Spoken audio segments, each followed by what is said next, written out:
Magandang araw po sa inyong lahat! Andito na naman ako sa harap ninyo para magbigay na naman ng isang impormasyon na baka hindi nyo pa nalalaman. Pero bago ko simulan, humiling lang po ako ng kaunting pabor na i-subscribe ang maliit na channel ni Ate Stella ninyo. Guys, huwag na tayong paligoy-ligoy pa. Simulan na natin ang ating topic ngayon. Ang topic natin ngayon ay nanggaling sa ating isang subscriber. Narito po ang kanyang katanungan. Madam, itanong ko lang kung ano ang mga senyales na pinapakita ng babaeng may edad na mataas pa rin ang kanyang pagnanasa sa sexualidad. God bless po. So guys, yan po ang tanong ng ating isang subscriber, kung paano ba raw malaman o anong mga senyales na pinapakita ng babaeng may edad na kung paano o mataas pa rin ba ang kanyang pagnanasa sa sexualidad. So, narito ang ilang pahiwatig na ipakita ng babaeng may edad na kung mataas pa rin ang kanyang pagnanasa sa labanan.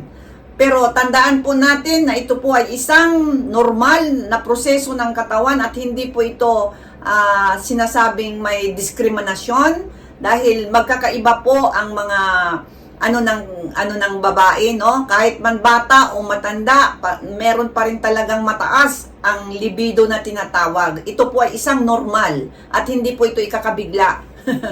So, yung number 1, kung siya ay madalas na nakikipag-usap tungkol sa mga paksa na may kinalaman sa sexualidad, maaring ito ay sinyalis na siya ay interesado sa iyo o sa isang lalaki. So, yan po, no?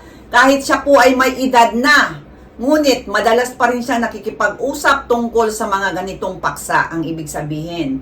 At ang number 2 naman, madalas siyang nagbibiro o nagpapakita ng mga pahiwatig na may mali siya sa pamamagitan ng mga paglambing na salita o sa kanyang kilos. So, maramdaman po ito ng isang lalaki. So, kahit may edad pa rin siya, kahit may edad na po siya, madalas pa rin siyang nagbibiro o nagpapakita o nagpapahiwatig ng mali siya. So, yan po ang number 2. At ang number 3 naman, ang madalas na paghawak o paglapit sa lalaki tulad ng pagpisil, paghawak sa mga braso, balikat, ay magpahiwatig ng kanyang kagustuhan. So, ang ibig sabihin, kapag gusto niya yung isang lalaki at kapag nagkadikit sila, siya na mismo ang nagbibigay ng initiation. Yung siya mismo ang nagpahawak-hawak, naglalambing. Pero sinasabi ko na uli na hindi po ito abnormal. Normal lang po ito. Dahil kapag gusto ng isang babae, kahit may edad na po siya. Ngunit sinasabi ko rin na hindi rin po ito ginagawa ng mga ibang mga kababaihan na hindi talaga napakalakas ang pagnanasa pa rin sa sexualidad. No, meron namang may mga edad na talaga na wala na, tapos na. Wala na, ayaw na doon, ayaw na sa ganito. Meron din naman. Kaya meron talagang kahit may edad na, mataas pa rin ang libido na tinatawag. Mataas pa rin yung pagnanasa sa sexualidad, sa sexual na aktibidad na tinatawag. So yan po yung number 3.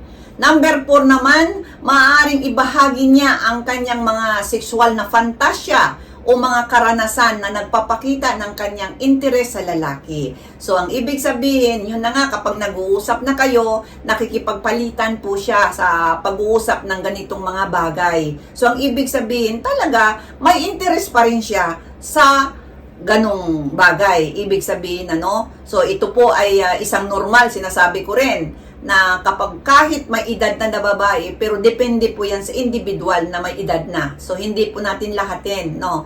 Pero para sa akin, isa po itong normal na proseso. At yan po yung number 4, no? Na maaring ibahagi niya ang kanyang mga karanasan.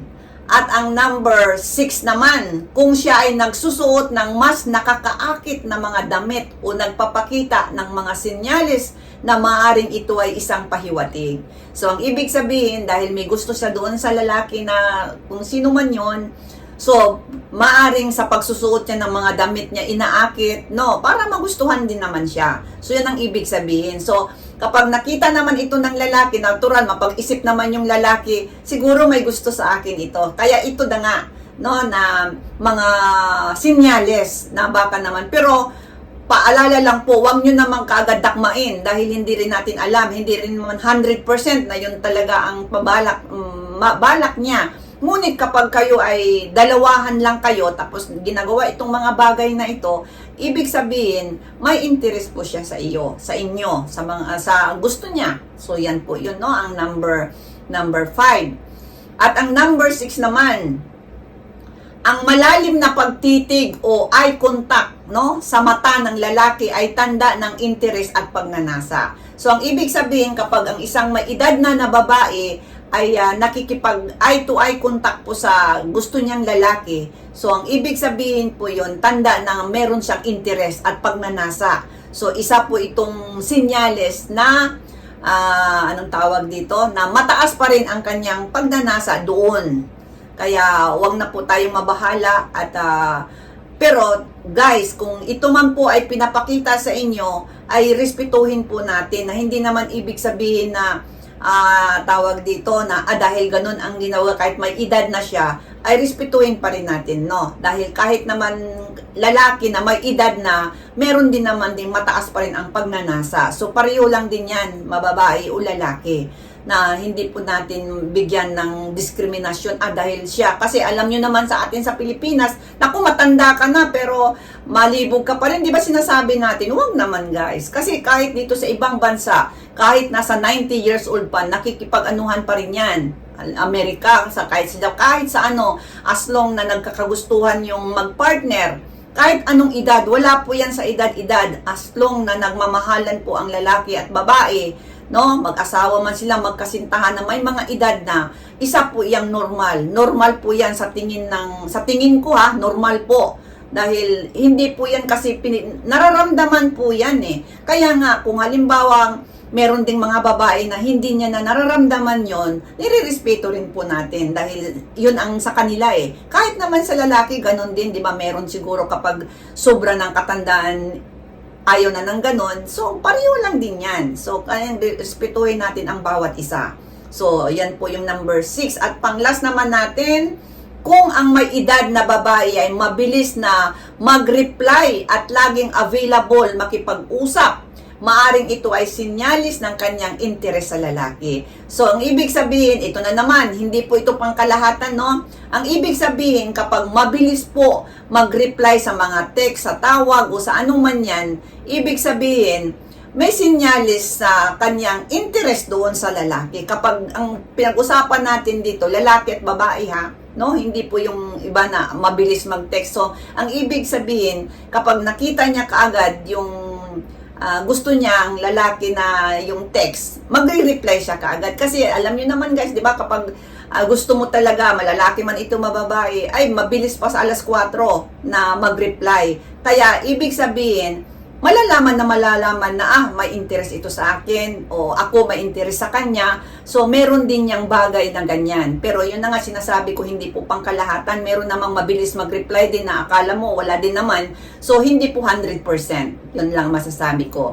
At maaari ding siya ay magbitaw ng mga banat o pahayag na may mga tamang, yun na nga, yung sexual, ang mga malalambing o panunukso na mga komento o maaring magpahiwatig ng kanyang interest. So, yun na nga, pag na meron siya, basta gusto niya yung isang lalaki, talagang ipapakita niya na meron talaga siyang gusto. Ngunit hindi niya masabi-sabi, pinapakita niya sa kanyang behavior, physical behavior, ibig sabihin sa kilos. Kasi kami mga babae, natural, mahiya pa rin kami na idirektang sabihin kung ano yung gusto naming mangyari, no? So, ayan po guys, sana nagustuhan nyo at nakita mo ang vlog na ito. At maraming salamat sa iyong tanong at pangkalahatan na rin. Hanggang sa muli, ang inyong lingkod si Ate Estela ninyo. Bye-bye!